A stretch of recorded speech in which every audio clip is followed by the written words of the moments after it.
প্রিয় শিক্ষার্থী, আমি রাজু দাশগুপ্ত। আমি আসলে ইংরেজি বিষয়ে তেমন জানা নাই আমার। আমি হচ্ছে হিসাব বিজ্ঞান এর প্রভাষক। আসলে স্টুডেন্টের দেখা যাচ্ছে কি যে ধরা পড়ার কারণে আমি জোরপূর্বকই ক্লাসে আসতে বাধ্য হয়েছি। আমি যে সাজেশন দিয়েছি সেই সাজেশনের সমাধান ক্লাসে আমি 5টা চ্যাপ্টার দিয়েছি। সেই চ্যাপ্টারে 5টা অধ্যায় থেকে আমাদের প্রশ্ন আসবে, প্রত্যেকটা 4টে করে আসবে। তা আমি আগের 2টো চ্যাপ্টার সম্পর্কে আলোচনা করছি। আজ 3য় ক্লাসে right form of verb. Right form of ভার্বের আমার এখানে কিছু নিয়ম দেওয়া আছে যে জাস্ট, নাও, অলওয়েজ, ইয়েট, এভার, নেভার যদি থাকে, হ্যাভ, হ্যাজ, এরপরে পাস্ট পার্টিসিপল হয়। ঠিক আছে, এখানে রাইট ফর্ম অফ ভার্বে অনেক নিয়ম আছে। এই নিয়মগুলো আমরা আগে একটু ফলো করব। এখানে রুলস এবং নিয়ম দেওয়া আছে। কয়টা দেওয়া আছে? এখানে রুলস এবং নিয়ম দেওয়া আছে 11টা। 11টা নিয়মে প্রত্যেকটা লাইন বাই লাইন ব্যাখ্যা করা আছে। তবে রাইট ফর্ম অফ ভার্ব যদি জানতে আগে টেন্স সম্পর্কে ধারণা থাকতে হবে। ঠিক আছে, যদি আপনার টেন্স সম্পর্কে ধারণা না থাকে আপনি রাইট ফর্ম অফ ভার্ব ভালো পারবেন না। এই জন্য যাদের ধারণা আছে তারা ক্লাসটা ফলো করার চেষ্টা করবেন, আর যাদের ধারণা নাই তারা কীভাবে উত্তর আসে সেইভাবে দেখার চেষ্টা করবেন। যাই হোক, পরবর্তীতে আসি।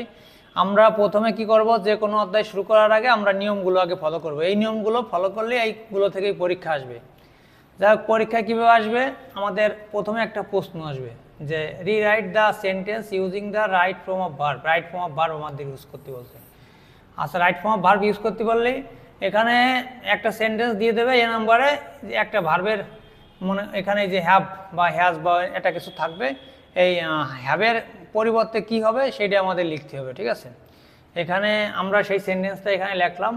পরবর্তীতে পরের লাইনটা দেখি, বি নাম্বার দেখি যে দে একটা বি ভার্বতে আছে। বি ভার্বের পরিবর্তে ওয়াজ, ওয়ার, আচ্ছা, ইজ, আর এইগুলো হবে। এই জায়গা যেরকম হয়েছে কি দে, ওয়ার, বি ভার্বের পরিবর্তে ওয়াজ, ওয়ার হয়, এই ওয়ার হয়েছে। ঠিক আছে, এটা হচ্ছে টেন্সের খেলা। আপনার টেন্সটা আগে বোঝার চেষ্টা করবেন, পরবর্তীতে বুঝবেন। ঠিক আছে, এখানে হি লিভস দেওয়া আছে। এই লিভস হচ্ছে একটা ভার্ব, এই ভার্বটা পরিবর্তন করে হ্যাজ লিভড হয়ে গেছে। ঠিক আছে, এরপরে এখানে টার্ন আছে, এবার টার্নড হয়ে গেছে, টার্ন। ঠিক আছে, আমাদের ভার্বের পরিবর্তনে এখানে প্রত্যেকটা লাইন বাই লাইন আমাদের এখানে প্রথমে ভার্ব দেওয়া আছে, পরে ভার্বের পরিবর্তনটা দেওয়া আছে। ঠিক আছে, এইভাবে স্টেপ বাই স্টেপ প্রত্যেকটা বোর্ডের কোশ্চেন এখানে দেওয়া আছে। 10টা প্রশ্ন দেওয়া আছে। আশা করা যায় 10টা প্রশ্ন যদি পড়েন পরীক্ষায় আপনারা উত্তর করতে পারবেন। ঠিক আছে, এরপর আরেকটা চ্যাপ্টার আছে ভয়েস চেঞ্জ। ভয়েস চেঞ্জে দেখি নিয়ম আছে কয়টা।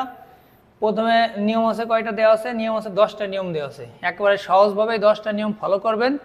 ফলো করার পরে পরবর্তীতে আমাদের ভয়েস চেঞ্জ পরীক্ষায় যেভাবে আসবে সেটা একটু দেখি। যে প্রথমে changing the voice. Changing the voice, এই যে আই টেক দ্য পেন, এখানে মনে ভুল লেখা আছে, কলমটি নাও। যাই হোক, আমাদের let the pen by taken. ঠিক আছে, আমাদের প্রথমে যে বাক্য থাকবে সেই বাক্য আমাদের কি পরিবর্তন করে লিখতে হবে। এখানে লেখা আছে যে অ্যাক্টিভ ভয়েস আমাকে থাকবে, প্যাসিভ আমাদের করতে হবে। তাই অ্যাক্টিভ ভয়েসে একটা আমরা বাক্য দেখি, এখানে দেখি প্রত্যেকটা লাইন বাই লাইন এখান থেকে যদি দেখি পরবর্তীতে আমরা করতে পারবো। যে হি রিডস এ বুক, এখানে সে কি পড়ে? বই পড়ে। সে একটা কি বই পড়ে। A books is read by him. তা মনে করো কি যে এখানে আমরা অ্যাক্টিভ থেকে কি প্যাসিভে পরিবর্তন করবো। এখানে প্রত্যেকটা লাইন বাই লাইন দেওয়ার পরে নিয়ম দেওয়া আছে কোথা থেকে কি পরিবর্তন হবে। সেই নিয়ম অনুযায়ী আমাদের এখানে রাইট ফর্ম অফ ভার্ব যেগুলো দেওয়া আছে সেগুলো আমরা প্র্যাকটিস করব। ঠিক আছে, প্র্যাকটিস করব। এই ভয়েস কিভাবে চেঞ্জ করবো সেটার নিয়মকানুন দেখবো। দেখার পরে আমরা ভয়েস চেঞ্জগুলো আমরা করার চেষ্টা করব। আর আমাদের পরীক্ষায় কি কি গ্রামার আসবে আমরা অবশ্যই বুঝছি।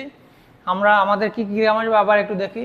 প্রথমে পরীক্ষা আসবে আমাদের পাংচুয়েশন আসবে, আমাদের সিনোনিম অ্যান্টোনিম আসবে, রাইট ফর্ম অফ ভার্ব আসবে, ভয়েস চেঞ্জ আসবে, আর একটা জিনিস আসবে কি প্রিপোজিশন।